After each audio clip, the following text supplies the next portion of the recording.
Le football européen n'est plus un sport. C'est un champ de bataille financier où la France est en train de capituler. Pendant que des milliards pleuvent outre-Manche, le championnat français solde son avenir à des fonds d'investissement. L'effondrement des droits télévisés. Comment la Ligue 1 a perdu la guerre économique? Voilà, le décor est planté et c'est exactement le cœur du problème aujourd'hui. Et pour ce grand décryptage, on a croisé des rapports financiers très denses et des analyses stratégiques. L'objectif, c'est vraiment de démonter le récit officiel. Oui, parce que ce fameux récit de la Ligue des talents, c'est devenu une blague en fait. Je vais être très clair, c'est une illusion totale qu'on nous vend depuis des années. Surtout quand on regarde les chiffres qu'on a sous les yeux. Ils sont implacables. D'une brutalité inouïe même. Pour la période 2025 à 2029, on stagne péniblement autour de 500 millions d'euros par an. Ce qui nous relègue directement à la 5e place européenne. Et très très loin derrière la première ligue anglaise. On parle de quasiment 2 milliards générés chaque année de leur côté. Mais cet aveuglement stratégique des instances, il a un point de départ. Si on remonte la chronologie dans nos dossiers, le péché originel, c'est clairement 2020. Ah, le fiasco Mediacro, bien sûr. On a voulu croire à ce mirage d'un diffuseur qui promettait plus d'1 milliard. Et qui fait faillite du jour au lendemain. Et c'est juste après ça, en pleine panique, qu'il signe cette décision fatale, un pacte scellé avec CVC. Le fonds d'investissement luxembourgeois. Et c'est là qu'on atteint un sommet dans l'absurdité. En échange d'une simple injection d'urgence, genre 1,5 milliard pour sauver les meubles à court terme, On hypothèque complètement l'avenir. on cède 13% des revenus commerciaux futurs. Et attention, c'est pas pour 10 ou 20 ans, c'est à vie.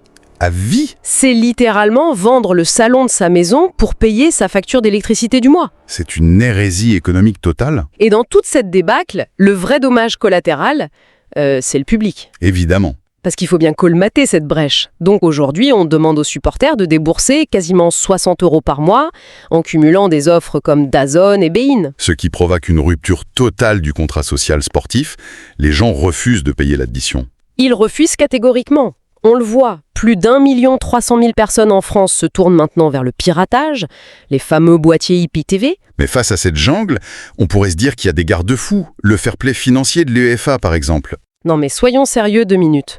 Le fair play financier, c'est un immense écran de fumée. Ça ne sert strictement à rien. Vraiment rien. Prenez un club soutenu par un État souverain comme Manchester City. Ils font face à des accusations d'infraction majeures et l'UEFA leur donne quoi? Une amende ridicule. De l'argent de poche à leur échelle. Bah oui, parce que les instances ont peur. Elles cèdent au chantage permanent d'une élite qui menace de faire sécession avec une Super League fermée. Et le paradoxe absolu, quand on observe cette oligarchie européenne dérégulée, c'est de regarder les États-Unis. La NFL, par exemple, Le fameux modèle socialiste américain. c'est quand même ironique. C'est la ligue la plus rentable au monde et pourtant elle impose un plafond salarial ultra rigide et une répartition équitable des revenus. Ce qui empêche toute hégémonie, ça garantit le suspense et donc la valeur économique du produit. Alors qu'en Europe, c'est Far West. Ça rappelle cette phrase terrible tirée de nos lectures. Dans le football moderne, l'argent n'achète pas tout, mais sans argent, on n'achète rien. Ce qui souligne au passage le malaise profond du soft power français. L'échec marketing international. Mais posez-vous la question franchement, pourquoi un supporter asiatique choisirait aujourd'hui de regarder Lyon plutôt que Manchester ou Chelsea ?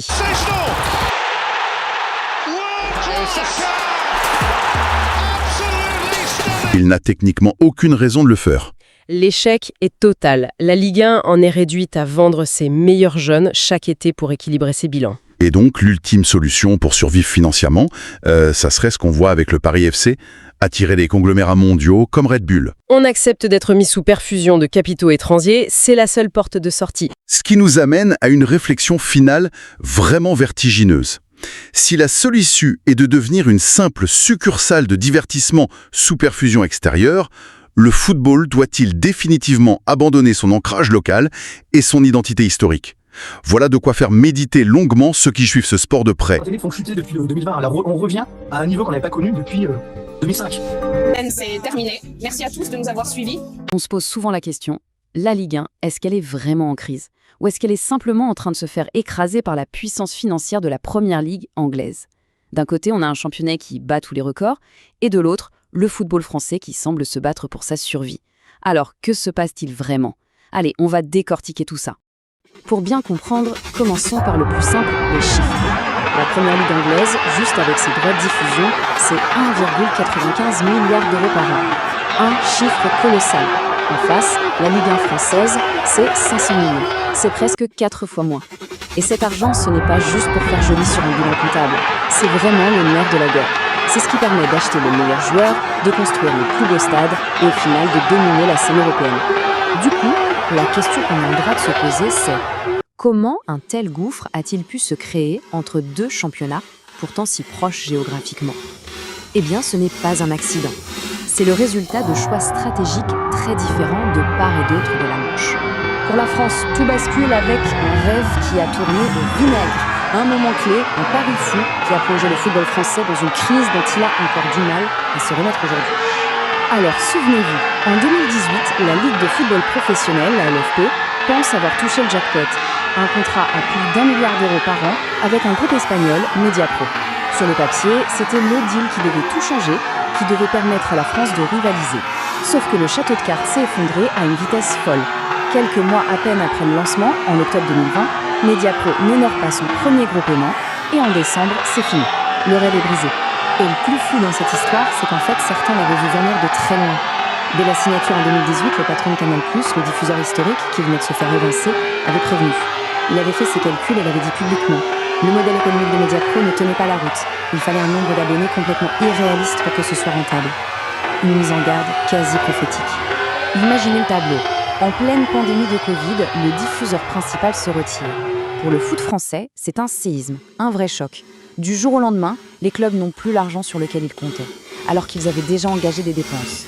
Il fallait trouver une solution, et vite, avant que tout le système ne s'effondre. Et dans l'urgence, on a dû trouver une bouée de sauvetage. Elle a un nom, CVC, Capital Partners, un fonds d'investissement. Ils ont mis 1,5 milliard sur la table pour éviter la faillite générale.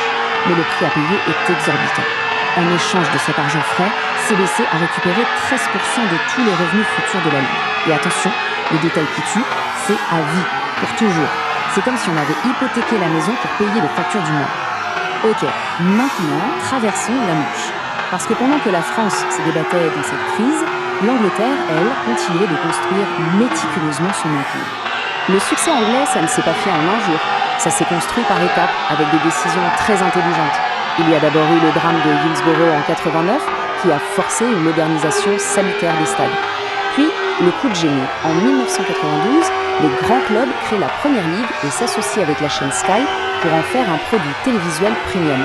Et enfin, le tournant de 2003 avec l'arrivée de l'oligarque Roman Abramovich qui a ouvert la porte en grand aux investisseurs étrangers et à leurs milliards. Et voilà où on en est aujourd'hui. Regardez ce chiffre, 11 clubs sur 20. C'est plus de la moitié. Ça veut dire quoi? Ça veut dire que le football anglais n'est plus seulement anglais. C'est un produit mondial financé par des capitaux qui viennent du monde entier. C'est une machine économique surpuissante qui s'auto-alimente. Et forcément, avec des fondations si différentes, on se retrouve avec deux modèles, deux philosophies qui s'opposent complètement dans une sorte de grande compétition mondiale pour capter l'attention des fans. D'un côté, on a la Première Ligue. Eux, ils ne vendent pas que du foot. Ils vendent un show, un spectacle permanent, un blockbuster hollywoodien avec ses stars planétaires, ses scénarios à rebondissement, bref, un produit de divertissement global. Et de l'autre, la Ligue 1. Son surnom, c'est la Ligue des talents. C'est presque un aveu. Son modèle, c'est de former des pépites pour mieux les vendre aux autres championnats plus riches. C'est un centre de formation de luxe pour le reste de l'Europe. Et ça nous amène à une question toute bête, mais qui résume tout. Pourquoi un jeune fan de foot à Tokyo, à Séoul ou à Rio va s'acheter le maillot de Manchester et pas celui de Lyon? La réponse, elle n'est pas seulement dans la qualité du jeu. Elle est dans la puissance de la marque, dans le storytelling, dans le marketing global que les Anglais ont su construire depuis 30 ans. Et il y a cette phrase qui résume parfaitement ce dilemme. Dans le foot d'aujourd'hui, l'argent ne garantit peut-être pas les titres à tous les coups, mais une chose est sûre, sans argent, on est condamné à ne jouer que les seconds rôles. Bon, le constat est assez dur. Alors la question maintenant, c'est comment on s'en sort? Quelles sont les conséquences concrètes de cette situation? Et surtout, est-ce qu'il y a une porte de sortie pour le foot français? Le problème, c'est que ça entraîne une sorte de cercle vicieux. Les plus grandes stars, les Mbappé, Neymar, Messi, finissent par partir. Du coup, le championnat perd en attractivité. Moins d'attrait, ça veut dire moins d'argent des droits télé à la prochaine négociation. Et quand on sait que pour certains clubs, ces droits TV représentent jusqu'à 70% de leur budget, on comprend que c'est toute la machine qui s'affaiblit. C'est une spirale infernale. Et dans toute cette histoire, il y en a bien un qui paye les pots cassés. C'est le supporter. Pour pouvoir regarder tous les matchs de son équipe en Ligue 1, il faut aujourd'hui jongler entre plusieurs abonnements. La facture totale peut facilement dépasser 50 € par mois. Ça fait cher pour un produit qui, on vient de le voir, a perdu de sa valeur. Et quand c'est trop cher et trop compliqué, qu'est-ce qui se passe? Eh bien, le piratage explose. Une étude récente montre que près de 2/3 des Français pensent que ces tarifs sont une incitation directe à regarder les matchs sur des sites illégaux, ce qui au final crée un nouveau manque à gagner pour des clubs qui en ont cruellement besoin. Alors, quelles sont les pistes pour s'en sortir? Les experts parlent de plusieurs chantiers à la fois. D'abord, il faut apprendre à mieux se vendre à l'international. Ensuite, il est crucial d'avoir de bons résultats en Coupe d'Europe pour redorer le blason. Il faut aussi savoir raconter des histoires autour du championnat, comme avec une série documentaire par exemple. Et surtout, la clé du succès, c'est d'aider les clubs à ne plus dépendre quasi exclusivement de l'argent de la télé. Donc si on résume, la conclusion est assez claire. Le souci de la Ligue 1, ce n'est pas qu'il n'y a pas de bons joueurs, loin de là.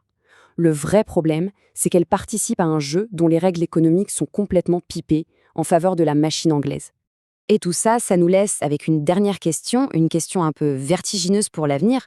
Est-ce que le modèle de la Ligue des talents, c'est-à-dire le fait d'être excellent pour former des joueurs, est encore suffisant pour exister face à une machine de guerre marketing comme la Première Ligue? La réponse déterminera sans doute le visage